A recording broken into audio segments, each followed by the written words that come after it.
Salut à tous les amis, c'est Icon, j'espère que vous allez bien. Aujourd'hui on se retrouve dans une nouvelle vidéo où je vais vous raconter des histoires d'horreur qui devraient vous mettre une petite chair de poule, qui devraient peut-être vous empêcher de dormir ce soir, ça dépend de votre sensibilité à ce genre de choses. Mais en tout cas ce qui est sûr, c'est qu'elles ne devraient pas vous laisser de marbre. Donc sans plus attendre, on va passer au récit de ces histoires. Donc je vous invite à me suivre dans cet univers plutôt creepy.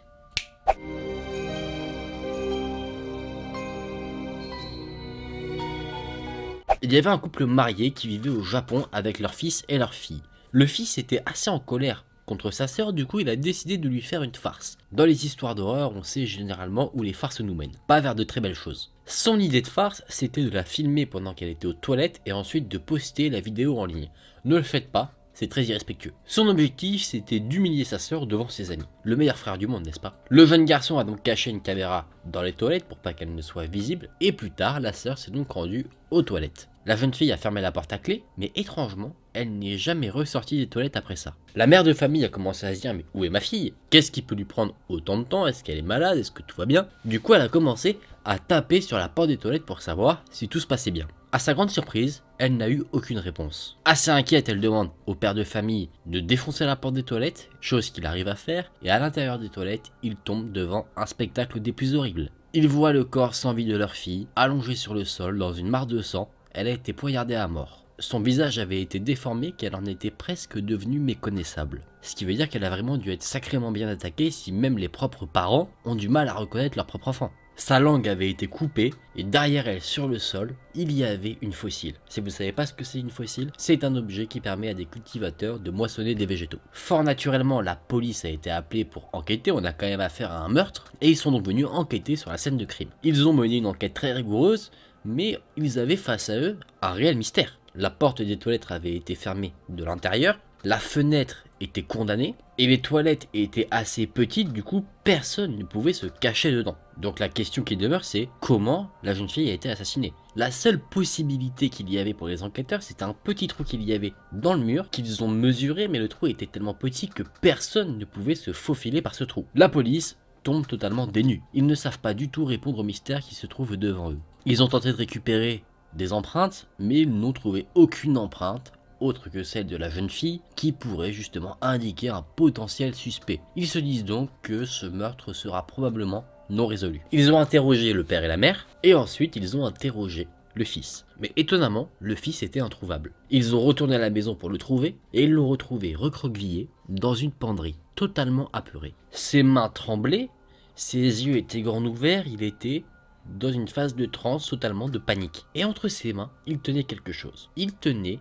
la fameuse caméra qu'il avait disposée dans les toilettes. Et effectivement, on aurait pu l'oublier. Peut-être que cette caméra va nous donner un élément de réponse. Qui sait? Totalement incapable de répondre aux questions, les enquêteurs décident de ne pas l'interroger, et ils décident de se saisir de la caméra qu'il avait entre ses mains pour regarder les enregistrements. Ce qu'ils ont vu, c'est quelque chose qui les a terrifiés et qui allait sûrement les marquer à vie pendant leur carrière de policier. Ils ont appuyé sur play et sur l'enregistrement, ils ont vu la jeune fille s'asseoir sur les toilettes, faire ses besoins et ensuite se relever. Et là, la police a distingué des mouvements dans le petit trou à côté des toilettes. Une silhouette a émergé du trou et il tenait une fossile. Les policiers avaient énormément de mal à croire ce qu'ils voyaient. Ils voyaient quelque chose qui mesurait uniquement une quinzaine de centimètres. Cette sorte de mini-chose a sauté sur la jeune fille, et avant qu'elle ait eu le temps de faire quoi que ce soit, il lui avait tranché la gorge. Après ça, il l'a poignardée jusqu'à ce que la fille soit décédée, mais là, l'horreur était encore loin d'être terminée. La petite chose a ouvert la bouche de la fille et lui a directement coupé la langue. Après cela, la chose très petite s'est dirigée vers la caméra, a approché son visage de l'objectif de la caméra, et on pouvait distinguer que c'était quelque chose qui ressemblait à une vieille femme. Et avec un grand sourire, elle a dit « Tu es le prochain ». Après cela, la vieille femme est repassée dans le trou qu'il y avait à côté des toilettes, emportant avec elle la langue de la jeune fille. Après avoir regardé l'enregistrement, les policiers étaient totalement en panique. Certains pleuraient, d'autres étaient tétanisés, d'autres ont carrément fait dans leurs pantalons, certains ont même vomi. Et aujourd'hui, le cas est toujours non résolu. La vieille femme, la mini vieille femme, n'a jamais été identifiée. L'enregistrement existe toujours mais il n'a jamais été révélé au public. Cet enregistrement prend toujours la poussière dans un commissariat et les policiers refusent de discuter de cette affaire avec les médias. Les policiers appellent ce cas le mystère de la fossile. Et c'est ici que prend fin cette histoire les amis. Ça c'est dingue. On pourrait dire que c'est du paranormal. Après est-ce que c'est vrai ou faux, ça je ne saurais pas du tout vous le dire. Peut-être que c'est une naine qui aurait fait ça et que peut-être en voyant la caméra il ne pouvait pas vraiment estimer la taille de la femme. Peut-être que c'est une naine qui du coup vivait dans les murs de la maison et s'en est pris directement à la jeune fille. On peut voir les choses comme ça. En tout cas c'est très creepy. De 1 cette histoire de meurtre et de 2 le fait que des policiers, des gens qui sont censés être préparés, conditionnés pour affronter ce genre de choses, prennent littéralement peur vis-à-vis de cette affaire. En tout cas, maintenant, quand vous allez aller aux toilettes, ouvrez bien vos yeux. Comme ça, si vous voyez une petite vieille femme arriver, coup du lapin. Pensez à prendre une barre de fer avec vous, une batte de baseball, on sait jamais.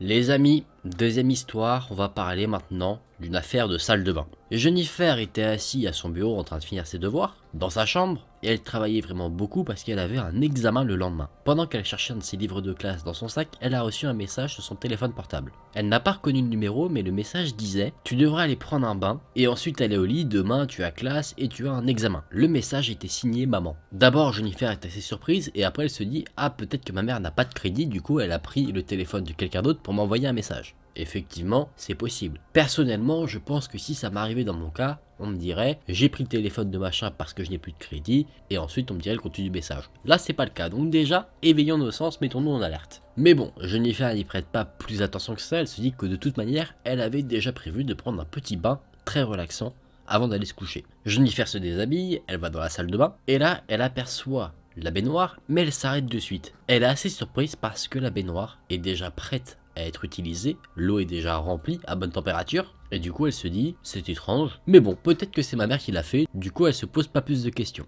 Jennifer rentre dans l'eau, et une fois qu'elle est totalement submergée par l'eau de la baignoire, elle commence à sentir une certaine chaleur. D'abord, elle ne panique pas ou elle ne s'affole pas parce qu'elle se dit c'est normal, c'est l'eau chaude, mais au fur et à mesure du temps, elle se rend compte que la chaleur monte au point que ça la brûle. Elle est clairement en train d'agoniser et commence à pleurer et crier de douleur. Jennifer sort vite de l'eau, mais c'était déjà trop tard. Elle se rend compte que sa peau commence à se dissoudre. Que ce soit sur ses bras, sa poitrine, son ventre, ses jambes, sa peau commence petit à petit à se dissoudre. Elle remarque que l'eau de la baignoire est totalement rouge, rouge sang. Des morceaux de sa peau commencent à tomber sur le sol, et Jennifer continue de crier de douleur. Une vraie mare de sang commence à se former sur le sol de la salle de bain, et dans une terrible agonie, elle rampe pour se rendre dans sa chambre et essayer de contacter de l'aide. En allant dans sa chambre, en rampant, elle saigne énormément. En rampant, il y a vraiment une traînée de sang qui se dessine derrière elle. Elle arriver dans sa chambre. Chaque geste qu'elle faisait était une véritable torture. Elle arrive enfin à accéder à son téléphone pour appeler de l'aide,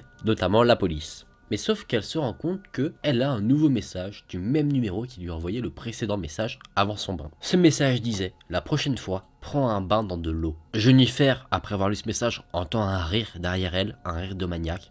Elle se retourne et elle voit devant la porte de sa chambre un homme grand, habillé de noir, qui tient dans sa main droite un couteau et dans sa main gauche une bouteille d'acide sulfurique. C'est là que prend fin cette histoire les amis. Et oui, c'est plutôt dégueulasse. Après, est-ce que Jennifer est très futée? Je ne voudrais pas l'insulter, mais je ne pense pas parce que tu te dis, tu es chez toi, t'as un bain qui est prêt comme ça alors que tu es toute seule, a priori. Assure-toi quand même que c'est bien de l'eau.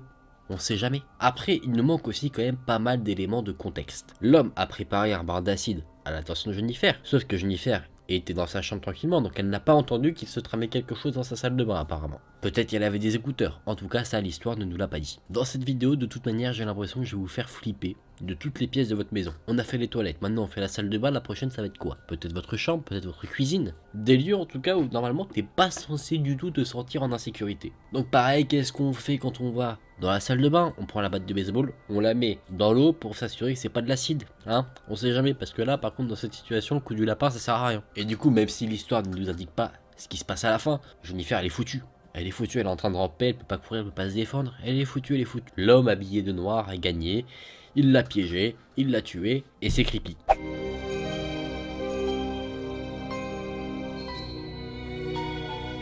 Là, on va rester dans la catégorie des histoires un peu dégueulasses. Il y a des années, à Bornéo, il y avait un homme anglais qui s'appelait Clifford Massey. Il était jeune, plutôt beau et très vaniteux. D'ailleurs, quand il allait parler à des femmes, il disait que c'était une création de Dieu, il était là à l'image de Dieu. Vraiment très vaniteux, vous voyez un peu le genre. Massey était actionnaire d'une plantation de tabac. Et l'autre actionnaire était un de ses amis, un Anglais également, du nom de Leopold Warwick. Bien que cet homme était vieux et n'avait pas un physique très avantageux, il avait une femme jeune, vraiment magnifique, et tous les hommes avaient envie d'être avec elle dès qu'ils posaient les yeux sur elle. Clifford, Leopold et sa femme vivaient ensemble dans une très grande maison, qui se trouvait sur leur plantation de tabac. Clifford dormait dans la première chambre, tandis que Léopold et sa femme dans la seconde. C'était la saison des pluies, du coup il n'y avait pas grand chose à faire. Clifford ne trouvait pas grand chose pour le divertir et il s'ennuyait très facilement. Et là, il a commencé à avoir une passion assez malsaine. Il commence à s'intéresser à la femme de son ami et il voudrait bien que cette femme soit la sienne. Il a essayé de la draguer, de flirter avec elle, mais elle ne répondait pas du tout favorablement à ses avances. Un soir, alors que Léopold était absent, Clifford a essayé une nouvelle fois de draguer sa femme. Sauf que cette fois-ci, elle ne s'est clairement pas laissé faire. Elle lui a mis une claque. Cependant, Clifford n'était pas le genre d'homme qui acceptait qu'on lui dise non. À chaque fois que la femme lui disait qu'elle n'était pas intéressée, Clifford revenait à la charge encore plus fort derrière. Et cette passion qu'il a pour elle va devenir très malsaine. Il se dit qu'il la veut à n'importe quel prix. Il commence à réfléchir à une solution pour écarter Léopold de sa femme. À Bornéo, il y a un insecte, le perce-oreille, qui a une spécificité assez particulière. Il est tellement petit, tellement léger que si cet insecte marchait sur votre visage, vous ne le sentiriez même pas. Et cet insecte-là, spécifiquement celui qui se trouve à Bornéo, a une attirance pour les oreilles humaines. Et en fait, si on le met dans l'oreille humaine, il ne trouverait pas de sortie du coup, il avancerait dans le canal de l'oreille, on ne le sentirait pas, et du coup, il se ferait un chemin, causant des douleurs atroces jusqu'à la mort. Clifford a payé 2 hommes pour placer un perce-oreille sur l'oreiller de Léopold pendant qu'il dormait au milieu de la nuit. Et ce soir-là, Clifford, lui, s'est endormi avec un très grand sourire. Il s'est dit qu'il allait enfin pouvoir atteindre son objectif. Il était très heureux du destin qu'il avait réservé à son ami. Bon là, clairement, je pense qu'on ne parle plus trop d'amitié.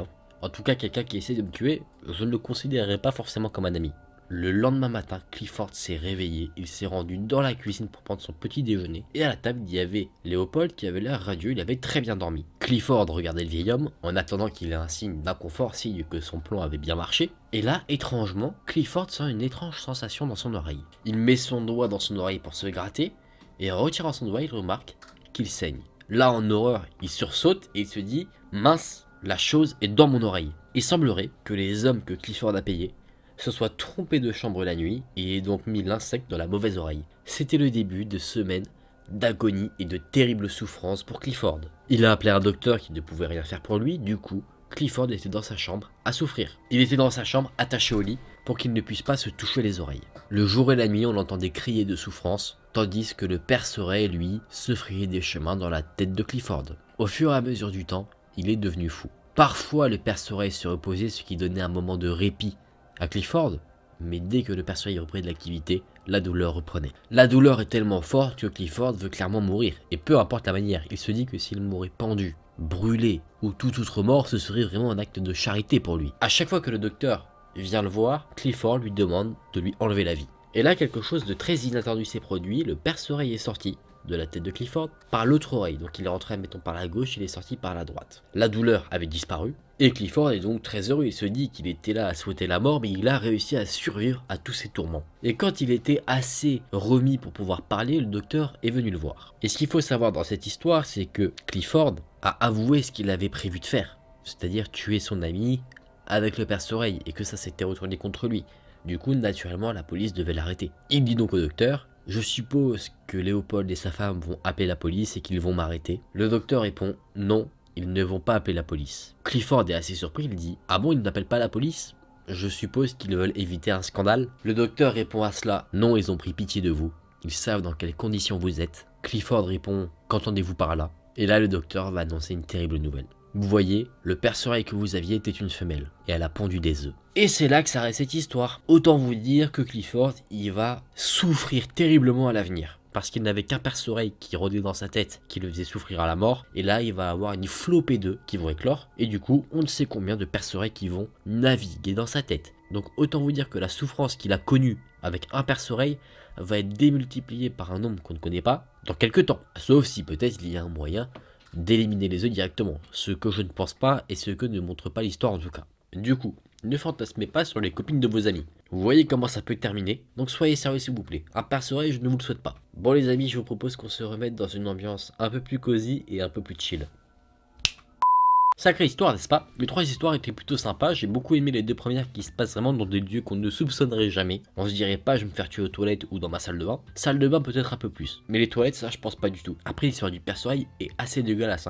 Je me demande pourquoi tu meurs pas si ça fait des trous par exemple dans ton cerveau, parce que tu dois en sortir quand même avec des séquelles, parce que si perce tes tympans ou ce genre de choses, je me dis que enfin ça te laisse pas indifférent, c'est pas juste un truc dans ta tête qui te fait mal et quand ça sort c'est terminé. Enfin je sais pas, je m'y connais pas, je n'ai jamais eu dans l'oreille en plus. Et j'espère en tout cas ne jamais en avoir. En tout cas les amis, j'espère que ces histoires vous ont plu, qu'elles vous auront mis des petits frictions, que vous n'êtes pas très serein maintenant. Si la vidéo vous a plu, n'hésitez pas à liker la vidéo et à vous abonner à la chaîne. Nous on se retrouve très vite dans une prochaine vidéo.